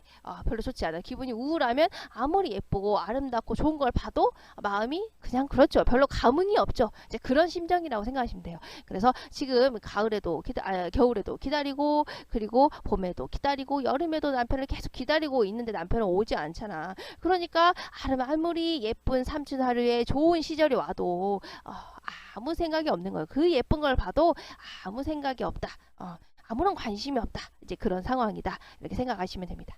자, 그 다음에 가을달이 방에 들고 실소리 상에 울제. 자, 가을달 방에 들고 실소리 상에 울제. 자, 가을에 달이 떴어요. 여러분 추석 생각하시면 돼요. 추석 그 달이 방에 들어오고, 그러니까 달밤에 달빛이 이렇게 방에 들어온 거예요. 방에 들어오고, 역시 실솔 했을 때 여기 보시면 여기가 앞에 한자 이게 바로 벌레거든요. 벌레. 자, 그러니까 벌레니까 이거는 무슨 벌레냐? 바로 이제 귀뚜라미를 얘기하는 거예요. 실솔. 귀뚜라미. 자, 그래서 귀뚜라미가 상에서 울 때, 상이라는 것은 침상에서 울 때, 그래서 여기 보시면 나무 목자가 요 안에 들어가 있죠. 그래서 나무 침대 그 생각을 이렇게 딱 떠올리시면 되겠죠. 그래서 요 나무 침대, 침대에서 귀뚜라미가 옆에서 운다. 우리가 이제 귀뚜라미가 이제 보통 이제 가을을 나타낸다고 하는데요. 이제 그게 왜 그러냐면 이제 귀뚜라미 같은 경우는 여름에는 이제 어린 벌레로 있죠. 그러다가 이제 가을이 돼야 날개가 이렇게 생겨요. 이렇게 날개가 생기면서 이제 날개를 비벼가지고 그 귀뚜라미 그 특유의 소리를 내는 것이죠. 그러다 보니까 귀뚜라미가 운다라고 하는 것은 날개가 있다라는 것이죠. 그 시기가 언제라고요? 바로 이제 가을이 되는 거예요. 그래서 귀뚜라미가 운다라고 한다면 여러분들이 이제 가을을 나타내는 그런 시간적 배경을 알 수 있구나. 이렇게 생각을 하시면 됩니다. 어쨌든 이제 가을이 됐고요. 시간이 가을이죠. 이제 가을 달이 방에 들고 또 실소리 내 침상에서 운다라고 했으니까 귀뚜라미가 내 침상에서 우는 시기니까 시기가 언제요? 바로 가을의 시기가 되겠죠. 자, 그리고 우리가 이제 보시면 바로 실솔 바로 귀뚜라미가 운다라고 표현했죠. 사실 울고 싶은 거 누구겠어요? 바로 헌한설원이 되겠죠. 근데 귀뚜라미가 운다라고 표현했으니까 화자의 그런 슬픈 마음을 바로 감정이입을 통해서 동의시에서 나타내는 역시 객관적 상관물임을 알 수가 있죠. 객관적 상관물이 굉장히 많이 나왔다라는 걸 알 수가 있어요. 그러니까 또 자신이 울고 싶은 건데 귀뚜라미가 운다라고 표현했으니까 그 마음이 감정이입이 된 객관적 상관물 중에서도 감정이입을 통한 객관적 상관물이구나. 자, 그리고 우리가 이제 역시 소리잖아요. 실솔 바로 이제 그 귀뚜라미의 소리잖아요. 그리고 귀뚜라미 운다라고 했기 때문에 역시 이것은 이제 청각적 이미지가 나타나 있구나. 이렇게 보시면 되겠죠. 자, 긴 한숨, 지는 눈물, 속절없이 해만 많다. 자, 진 한숨, 어겠어요? 긴 한숨을 쉬고요. 지는 눈물, 눈물은 뚝뚝 흘리고요. 그 눈물, 그 한숨은 어떻겠어요? 바로 속절없이 이미 안 오니까 김성집이 바로 남편이 안 오니까 바로 눈물이 헛되이 햄만 많다. 햄이라는 것은 마시는 햄이 아니고 여러분 생각이에요. 생각만 많구나. 이제 밤에 이렇게 가을밤에 귀뚜라미 소리를 들으면서 굉장히 한숨을 쉬고요. 눈물을 흘리면서요. 굉장히 생각만 많다. 왜 생각만 많겠어요? 남편에 대한 어떤 원망. 그러면서 또 그립다. 그리고 남편이 보고 싶지만 볼 수가 없고 그러니까 슬프다. 뭐 이런 복합적인 감정 때문에 이렇게 근심이 많다. 생각이 많다. 근심 이런 것들이 많다. 이렇게 생각을 하시면 되겠죠. 그러면서 이렇게 생각하는 거예요. 아마도 모진 목숨 죽기도 어려울사. 콱 죽어버리고 싶지만 이런 모진 목숨 죽기도 어렵구나. 해서 한탄하고 그 심정 아시겠죠? 자조하고 있고요. 스스로 비웃고 있고요. 스스로 슬퍼하고 있고요. 그리고 체념의 그런 심정을 느낄 수가 있네요. 여기까지가 이제 승 내용이 됩니다. 자, 이렇게 울적하니까 이제 자신의 마음을 달래고 싶었겠죠. 그래서 마음 기분 전환을 좀 하고 싶다. 이렇게 해가지고 어떻게 했다는 거야? 자, 돌아여 풀처애니 이리하여. 어제 확 죽고 싶다라고 생각했지만 죽기도 어렵다라고 했죠. 자, 그래서 돌이켜서 풀처애니 해다 뭐라고 했지? 뭐라 그랬어요? 해다 이거 뭐라 그래서 생각이다고 했죠. 생각하다. 자, 그래서 돌이쳐서 다시 풀어서 생각을 하니, 그러니까 이것도 되게 많이 나와요. 아까 괴다처럼 괴다가 아까 사랑하다 뜻이었죠. 그러니까 해다 이게 이제 생각하다. 햄 하면은 우리가 이제 명사형으로 바꿨으니까 생각 이렇게 이거 많이 나와요. 그래서 돌이켜서 더 풀어 헤쳐서 내가 생각을 해보니 이렇게 살아서 어떡하겠느냐. 그래서 기분을 전환하고 싶어서 이제 검은 거를 타면서 이제 그리움과 이제 외로움을 달래는 내용이 바로 이제 전 부분에 나옵니다. 그래서 기분 전환을 위해서 바로 뭘 탄 거야? 이제 검은 거를 타기 시작한 거예요. 그래서 청등을 돌아놓고 녹기금을 빗기하나. 청등이라는 것은 푸른 등이죠. 청사초롱 같은 푸른 등을 우리가 청등이라고 해요. 청등을 이쪽으로 딱 돌려놓고요. 그리고 녹기금, 녹은 바로 이제 그린이에요. 그 녹색. 여러분 녹색 생각하시면 돼요. 그래서 녹색의 금이 바로 무엇이냐? 검은 거예요. 그래서 녹색의 검은 거를 내가 비스듬히 안아가지고 그 얘기예요. 이거 왜 갑자기 검은 거를 비스듬히 안았겠어요? 바로 이제 검은 거랑 연주하면서 울적한 이 기분을 전환시키고 싶다. 이제 그런 내용이겠죠. 그래서 이 푸른빛에 검은 거를 비스듬히 앉아서 연주를 시작하는 거예요. 자기 마음을 좀 달래려고 좀 울적하잖아. 슬프잖아. 자, 그래서 어떤 음악을 연주를 했냐? 병년화라고 하는 음악을 연주를 했다라는 거야. 이거를 한 곡조를 시름을 조차 섞어타니. 자, 그래서 이 녹기금을 비스듬히 안아서 이제 푸른빛이 나는 검은 거를 딱 앉아가지고 이제 기분 전환을 할 겸 병년화라고 하는 그 음악의 한 곡조를 내가 띵가 탔다는 거야. 기분 전환을 하려고. 지금 우울하니까. 자, 그래서 탔는데 또 어떻게 타니? 또 이 사람 봐. 시름을 잠겨서 시름을 따라서 내가 섞어서 타니. 자신의 감정 상태 나와 있죠. 마음이 슬프니까 이 슬픔을 섞어서 내가 탔다. 이 슬픔을 섞어서 음악을 연주했다. 이렇게 표현을 했습니다. 어쨌든 자신의 정서가 직접적으로 시름이라고 딱 나와 있네요. 자, 그러니까 시름을 섞어서 탔으니까 시름을 섞어가지고 연주를 했으니까 노랫소리가 마치 어떻게 들렸겠어요? 근데 처량하고 구슬프고 뭐 이렇게 들렸겠죠. 자, 그 소리를 이렇게 표현을 했습니다. 자, 이 부분에서 이제 고사를 인용해서 나타내고 있는데요. 여러분들이 이제 굳이 고사를 여기서는 몰라도 딱히 그 마음 이해할 수는 있겠죠. 지금 시름을 섞어서 우울한 마음을 섞어가지고 이 병년화라고 하는 음악을 탔기 때문에 굉장히 그 소리가 처량하고 막 구슬프구나. 이 정도를 알 수가 있겠죠. 이제 그렇게만 여기서는 아시면 돼요. 자, 그런데 이제 대충 이제 고사를 인용했으니까 이제 고사의 내용을 좀 알려주도록 할게요. 그러니까 내가 노래 음악을 탔는데 그 음악이 마치 소상 야유의 대소리 섞어 도는 듯 했더라. 자, 소상은 바로 소상강이에요. 여러분들 이거는 진짜 많이 나와요. 여러분들이 뭐 이제 고전 작품을 보다 보면 소상강 어찌고 저찌고 소상강 어찌고 저찌고 이거 진짜 많이 나오거든요. 그래서 그냥 이제 상식으로 알아두시면 나중에 또 다른 작품을 볼 때 또 소상강 또 나와요. 여러분들 계속 보다 보면 또 나오기 때문에 여러분들이 이 앞전에 배웠던 흥부전 같은 경우에서도 흥부전에서 내 마음이 엄청나게 억울하고 속상하고 하는데 그게 소상강에 있는 아양과 어영의 마음에 빗대겠느냐 뭐 그런 부분 나오거든요. 그러니까 우리 여러분들이 이 고사가 정말 많이 나오기 때문에 때문에 그냥 뭐 상식으로 알아두시면 도움이 됩니다. 바로 뭐냐면 이 소상강에서 이제 있었던 일인데요. 바로 순임금이 있었는데요. 순임금이라는 사람은 와이프가 두 명이었어요. 바로 아왕과 여영이라는 이제 와이프가 두 명이었는데요. 순임금이 이제 죽었어요. 어느 날 죽으니까 이제 아왕과 어영이 너무 슬퍼가지고 아까 방금 봤던 소상강에 가가지고 굉장히 슬프게 울다가 몸을 던져서 자살을 한답니다. 따라 죽어요. 자, 그래서 우리가 이제 아양과 어영이 등장을 하면 흔히 이제 절개 뭐 이런 거를 말하고자 하는 거구나 이렇게 보시면 되고,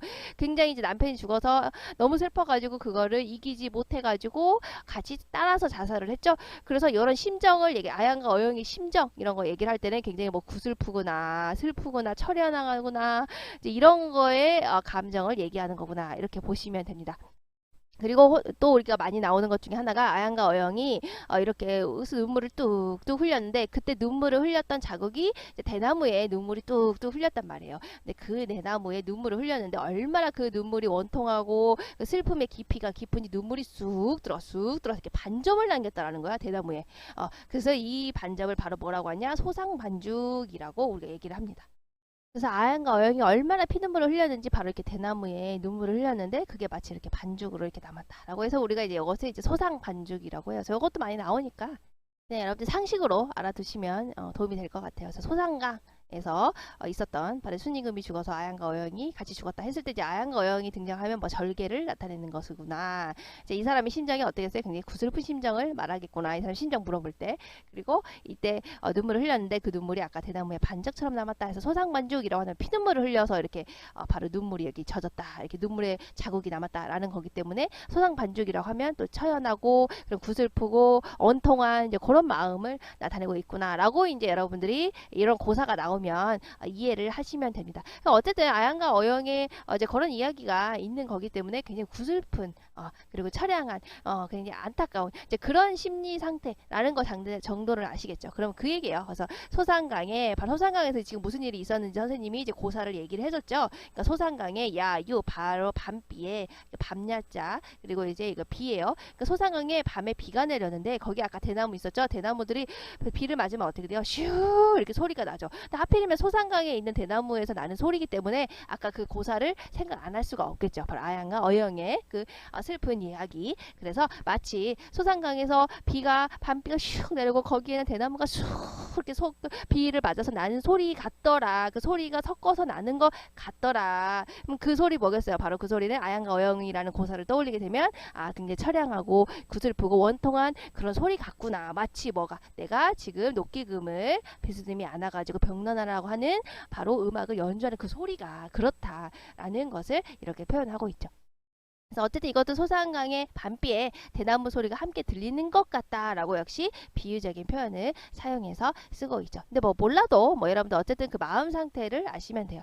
그리고 또 내가 지금 이렇게 타는 이 병년화라고 하는 이 음악이 마치 또 화표에 천년의 벼락이 우는 것 같더라라고 표현했어요. 역시 이것도 이제 고사를 인용한 부분인데요.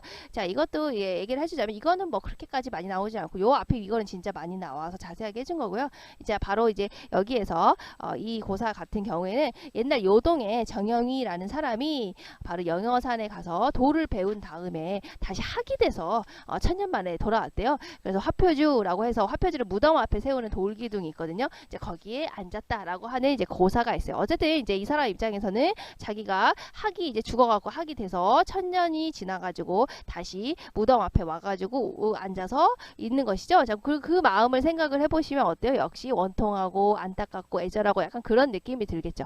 그래서 화표에 천년에 마치 벼락 이별한 학이, 별은 이별이에요. 이별한 학이 우는 것 같더라. 그러니까 망주석 위에 천년 만에 돌아온 학이 울고 있는 것 같더라. 그런 애타는 소리 같더라.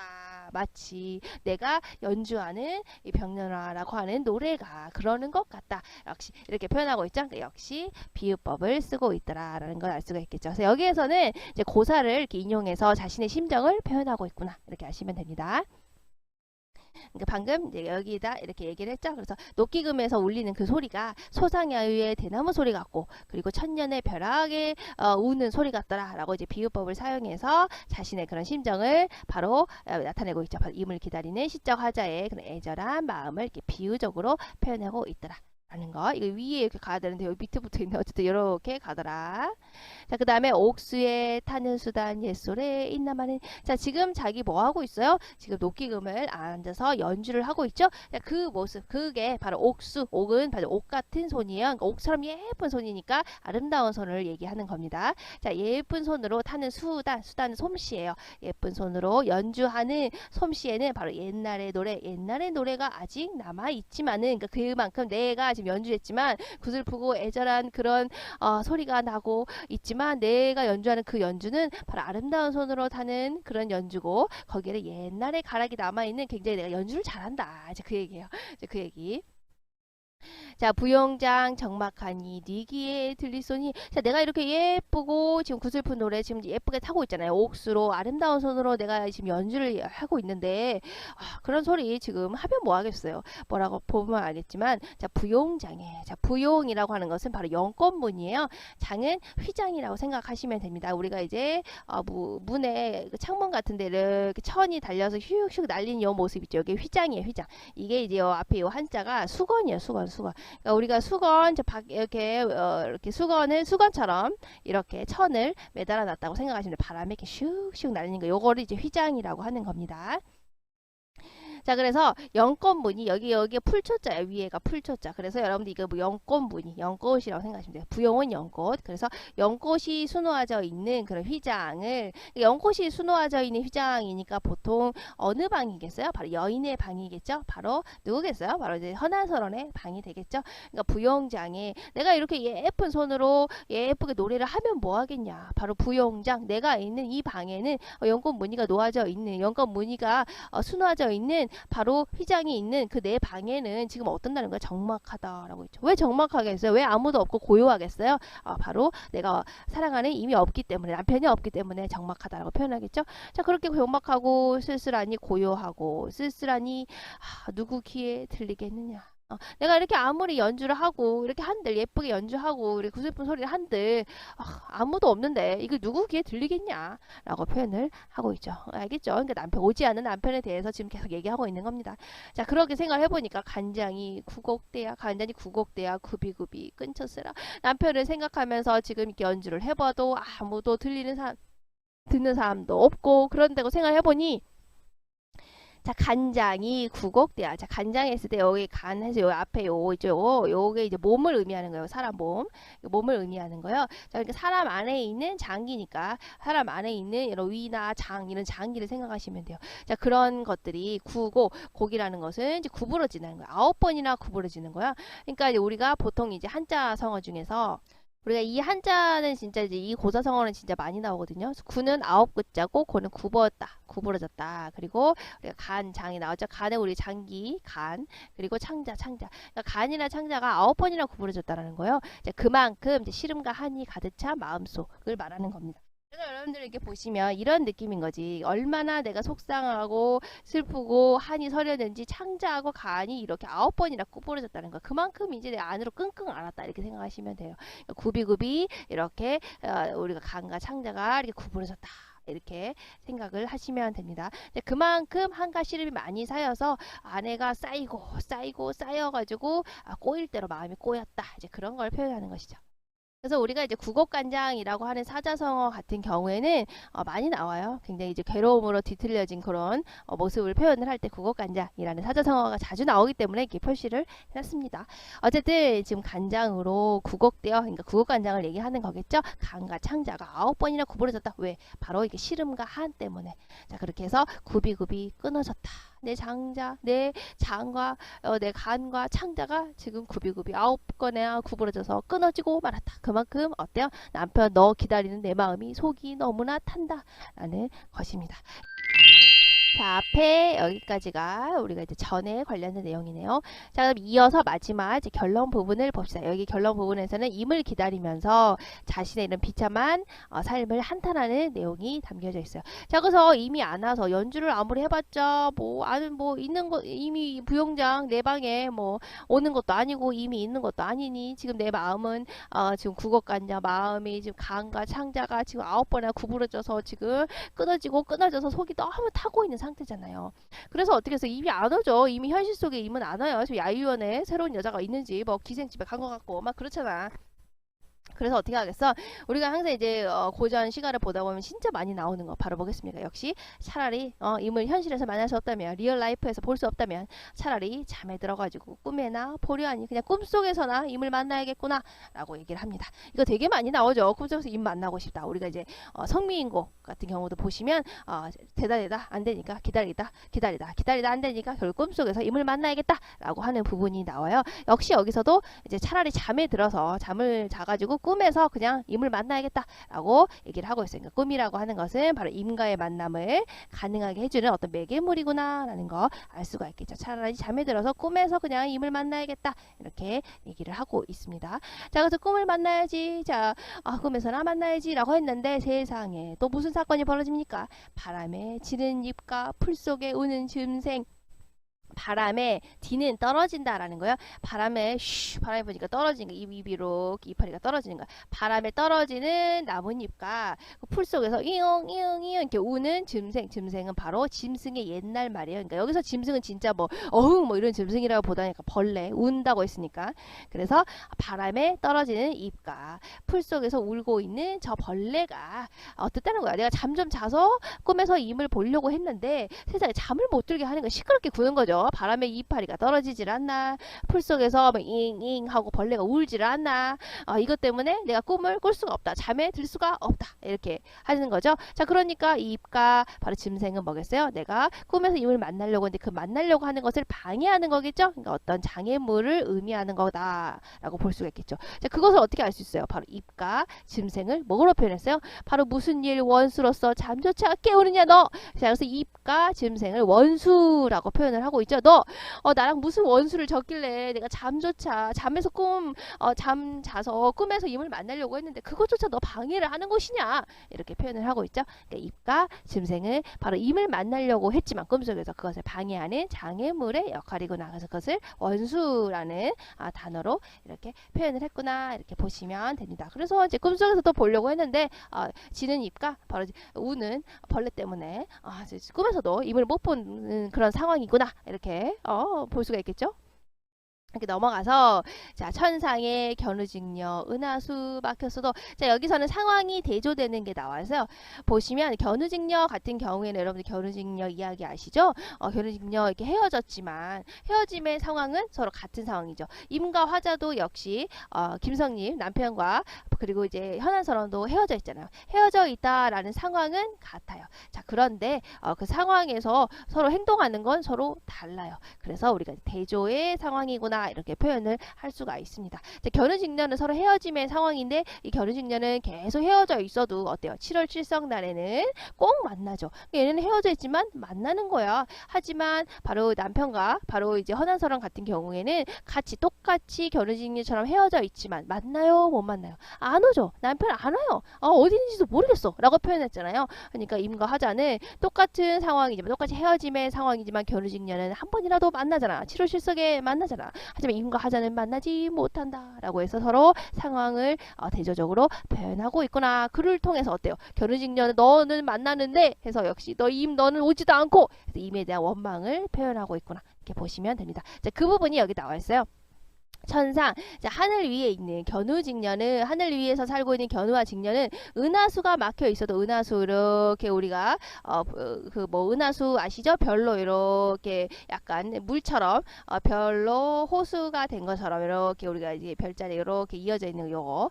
자, 그러니까 견우직녀는 은하수가 막혀 있어도 은하수라는 장애물이 있어도 이거 장애물 의미하는 거겠네요. 그럼 그렇죠? 바로 견우직녀를 가로막는 장애물이 이렇게 있어도 그러니까 막혀 있는 건 똑같죠. 바로 임과 화자 처럼. 하지만 견우직녀는 7월 칠석에 1년 1도 1년에 한 번 실기 기는 기약의 약속을 어기지 않거늘 이 7월 칠석에 한 번 만나자는 그 약속을 어기지 않고 이 둘은 만나는데 그렇죠. 그러니까 똑같이 헤어져 있지만 견우직녀는 7월 칠석에 만나잖아요. 나와 다른 거야. 하지만 나 같은 경우에는 나의 상황은 어때요? 견우직녀는 이렇게 헤어지는 상황이지만 한 번은 만나지만 우리 임과 화자 바로 남편과 나는 헌안서러는 우리님 가신 후는 무슨 약수 가로간데 자 어때요? 우리님 바로 이제 남편이겠죠. 남편이 가신 후에는 무슨 약수라고 하는 건 전설 속의 물이에요. 이제 부력이 약해가지고 이 물 같은 경우에 약수 이것도 많이 나와요. 우리가 이제 고전 작품을 보다 보면 그래서 이 물 같은 경우에는 부력이 약해서 이제 뭐 이렇게 깃털 있죠? 깃털도 가라앉는데요. 부력이 너무 약해서 그런 전설 속의 물이에요. 그러니까 결국 이 물을 건널 수 있겠어요? 없겠어요? 부력이 너무 약해서 깃털도 가라앉는데 아무도 못 건너겠죠? 그래서 보통 이제 장애물을 가르칠 때 우리 약수라는 말을 보통 이제 끌어다가 씁니다. 그래서 이것도 장애물이 되겠네요. 그렇죠? 장애물을 의미하는 것이다. 그래서 약수는 인과의 만남을 가로막는 장애물을 의미하는 것이다. 자, 그래서 우리님 바로 남편 너는 가가지고 오지 않는다. 너는 너와 내 사이에는 무슨 약수가 있길래 바로 무슨 장애물, 요 지금 부력이 약해서 가라앉는 깃털도 가라앉는 이 물, 그러니까 무슨 장애물이 있길래, 그러니까 이런 상황은 같은 상황이죠. 누구하고 바로 견우직녀와 같은 상황이 되겠죠. 자, 너 무슨 이런 상황이길래 오거나 가거나 소식조차 끊쳤는고.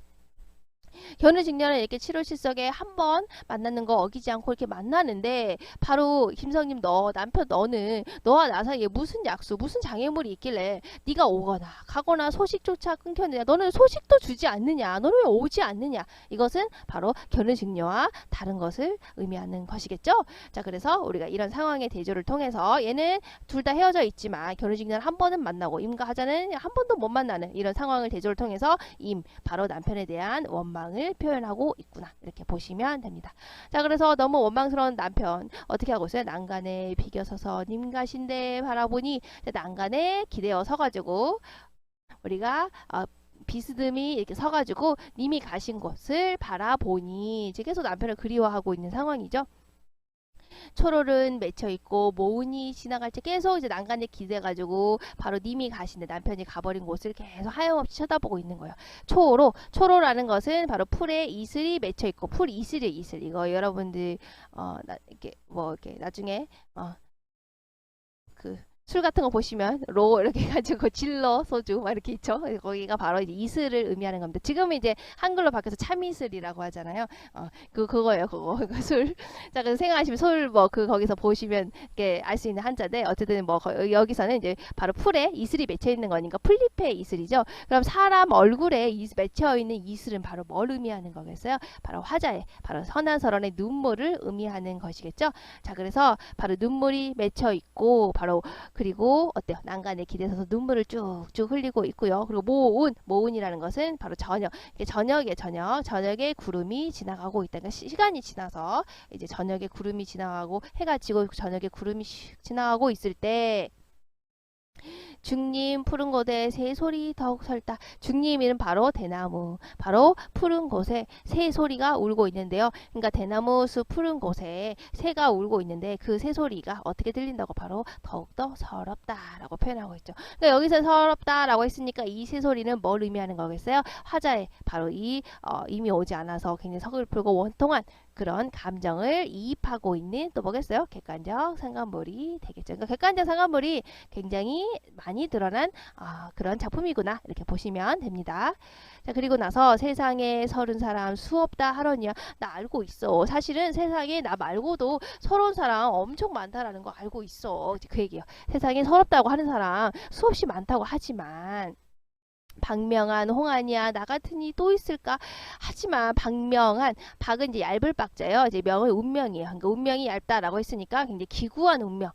팔자가 사납다 이제 이렇게 생각하시면 돼요.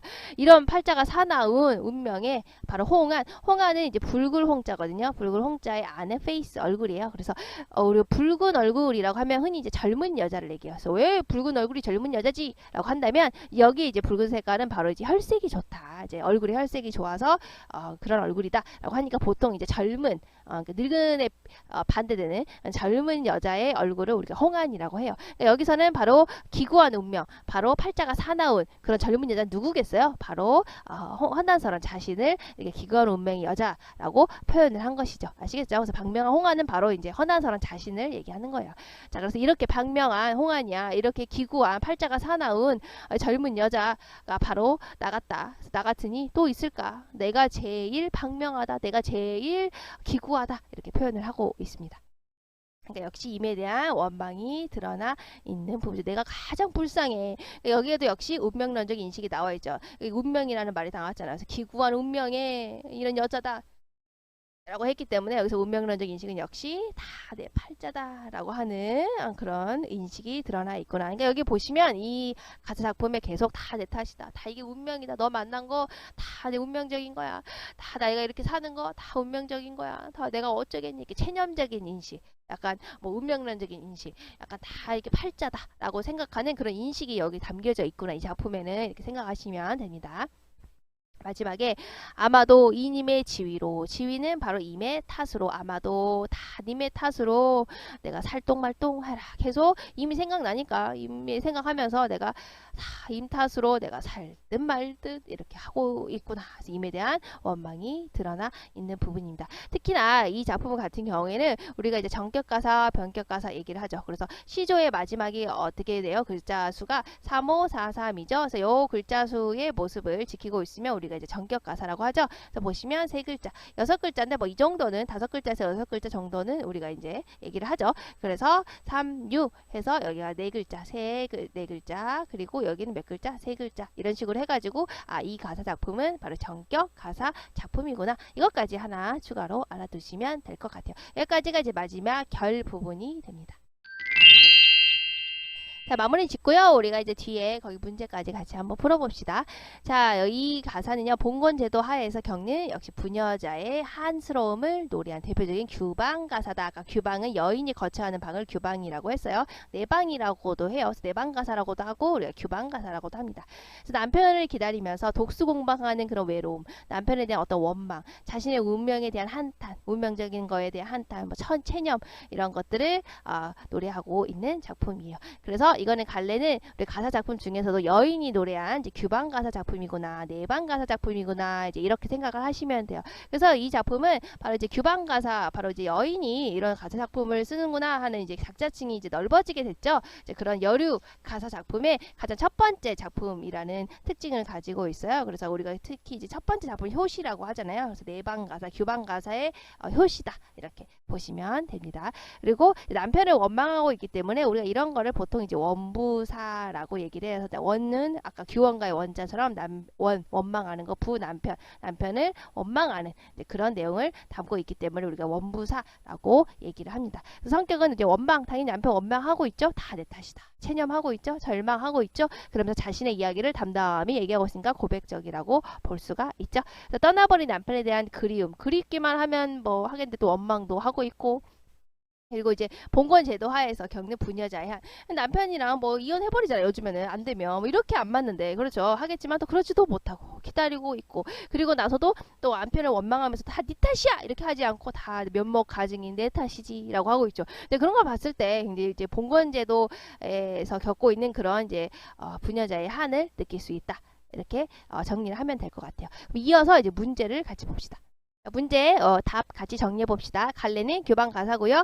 다 얘기했죠. 원망하고 체념하고 고백적인 규방 무인의 굉장히 한많은 삶이다. 남편으로 인해서 독수 공방하면 하는 여인의 삶과 한이 드러나 있고요. 역시 과거와 현재 상황을 대비하고 있죠. 과거의 상황은 즐거웠다. 이렇게 천년여질이었다. 뭐 이렇게 표현했죠. 현재 상황 어때 면목 가증이다. 이렇게 얘기를 했죠. 과거는 또 설빈화한이다. 이렇게 대비를 통해서 현재 내가 얼마나 더 괴로운지, 얼마나 더 슬픈지 이런 것들이 더욱더 강조되고 있는 것이죠. 다양한 자연물을 활용해서 화재 정서를 표현하고, 우리가 객관적 상황물 엄청 다양하게 있었다라고 선생님이 얘기를 했어요. 그 비유법, 다양한 비유법 쓰고 있죠. 영탄법, 감탄하고 있는 거 이런 것을 통해서 얘기를 하고 있고, 또 고사를 활용했죠. 소상반주, 뭐 소상강해, 뭐 이런 거 얘기, 뱃소리, 뭐 이런 거 얘기했죠. 그래서 여러 가지 고사를 활용해서 나타내고 있구나. 그리고 섬세한 여성의 문체로 높은 문학적인 완성도를 보여주고 있고, 사대부 중심의 가사 작자층이 여성으로 확대되는 그런 시초 작품. 우리가 아까 규방 가사, 여류 가사, 효시라고 얘기를 했었죠. 기승전결의 내용이고요. 보시면 기에서는 젊은 시절을 회상하면서 현재 자신의 모습을 한탄하고 있죠. 그러니까 과거의 자신은 굉장히 젊었고 소년 행락의 시절이었고 뭐 이렇게 표현을 했잖아요. 근데 현재의 모습은 뭐라고 해서 늙었고 굉장히 슬프고 서럽다 뭐 이런 식으로 표현을 하고 있죠. 그래서 과거와 현재가 대비되는 것으로 표현을 하고 있구나. 그리고 이제 승 부분을 보시면 남편에 대해서 굉장히 이제 원망하고 있는 것이 이제 구체적으로 쭉쭉쭉 이어지게 되죠. 그래서 3, 4, 5 야유원에 세 사람이 났냐, 너 거길 간 것이냐 이렇게 표현을 하고 있고, 꽃지고 날이 저물고 있는데 너 정처 없이 어딜 다니고 있느냐 이렇게 서글픈 심정을 드러내고 있죠. 그러면서 이제 계절의 변화에 따라서 남편을 그리워하고 있는 내용 나왔었죠. 그래서 옥창에 심은 매화 봄이었죠. 겨울밤 차고 찬 자체는 눈 바로 겨울이었죠. 그리고 여름날은 길고 이제 구준비라서 비라고 했으니까 역시 여름이었죠. 그리고 이제 가을달 밤에 들고 실소리 운다라고 했으니까 역시 가을이죠. 그러니까 이때도 이렇게 봄, 여름, 가을, 겨울 시간이 가지만 그 동안에도 나는 임을 그리워하고 있다, 외롭다 이렇게 표현하고 있죠. 자연물에 화자의 감정을 이입했다. 특히 감정 이입한 부분이 어디예요? 바로 이제 거기 그 가을에 가을밤 달에 들고 바로 실소리 상에 울고 있다라고 표현했죠. 거기에서 우리가 이제 감정 이입이 통해서 동의시를 하고 있는 객관적 상관물이구나 이렇게 볼 수가 있죠. 자, 그리고 나서 전 부분에서는 이 마음을 좀 기분을 전환하고 싶어서 검은고, 특히 이제 녹색의 검은고인 그 녹기금을 비스듬히 앉아가지고 계속 타고 있었죠. 그래서 검은고 소리, 그리고 적막한 방을 통해서 화자의 구슬프고 처량한 심정 이런 거를 우리 고사의 인형을 통해서 특히 드러내고 있었죠. 소상 야유의 뱃소리가 섞어서 도는 것 같더라. 내가 연주를 했는데 병련화 한 곡자를 연주를 했는데 그 노래소리가 굉장히 구슬프더라. 또 뭐라 그랬어요? 화표에 천년의 벼락이 우는 것 같더라. 이런 식으로 고사의 인형을 통해서 이제 구슬프고 처량한 심정을 나타내고 있죠. 근데 내가 이렇게 노연주를 하면 뭐해? 부용장이 적막해. 연꽃 무늬에 휘장을 친 내 방이 적막한데 이미 없으니까. 그래서 외로운 처지 드러내고 있죠. 그리고 마지막 결 부분에서는 자신의 기구하는 운명에 대한 한탄과 임에 대한 원망 이런 것들이 드러나 있죠. 자연 배경의 묘사를 통해서 화자의 외로운 심정을 드러내고 있더라. 그래서 이제 그 뭐라고 그랬어요? 특히 이제 견우직녀하고 이제 대조해서 표현을 했을 견우직녀는 바로 은하수가 막혔어도 7월 7석에 꼭 만나는데 임과 나는 무슨 장애물 약수가 있길래 견우직녀와 다르게 임은 오거나 가거나 소식도 안 들리느냐 뭐 이런 식으로 표현을 하고 있죠. 자, 그리고 나서 내가 난간에 기대가지고 임 계신 데를 계속 바라보니 풀에는 이슬이 맺혀 있고 저녁 구름은 다 지나가고 있는데 그 눈물을 쭉쭉 흘리고 있는데, 자, 대나무 푸른 곳에 새소리가 있는 막 새소리가 나는데 그 새소리가 더욱더 서럽다라고 표현하고 있죠. 근데 역시 화자의 감정을 이입해서 드러내고 있는 객관적 상관물이 되겠네요. 자, 그리고 영탄적인 어조죠. 여기 보시면 감탄이 진짜 막 좋아서 감탄했다기보다는 슬퍼서 한탄하는 이제 그런 어조를 드러내고 있죠. 그러니까 뭐라고 했냐? 박명한 홍안이야. 기거하는 운명에 혈색이 좋은 그 붉은빛의 여자라고 했으니까 박명한 운명의 여자야. 나 같은 이가 또 있겠냐? 이렇게 한탄하고 있죠. 네, 그런 어조. 한탄하는 그런 영탄이라고 표현했죠. 그래서 한탄하는 그런 어조로 화제의 감정을 직접적으로 표현을 하고 있죠. 자, 이 작품에 나타나는 남편에 대한 정서가 뭐겠어요? 가정을 돌보지 않는 남편에 대한 원망이겠죠. 그리고 그러면서도 오지 않는 남편을 기다리는 외로움, 그죠? 그러면서도 어때? 또 남편 또 보고 싶죠? 그래서 남편에 대한 또 그리움, 또 이런 것들이 드러났다니까. 원망을 하고는 있지만 계속 그리워요. 보고 싶어요. 그리고 남편이 보고 싶어서 또 외롭고, 이제 그런 심정들이 복잡하게 잘 드러나 있는 가사 작품이라고 정리를 하시면 될 것 같아요. 아시겠죠? 여기까지 하면은 우리가 이제 규원가 다 마무리했으니까 여러분들 규원가까지 잘 정리하시기 바랍니다. 우리 다음 시간에 또 다른 강의로 만나도록 합시다. 다음 시간에 봐요. 안녕.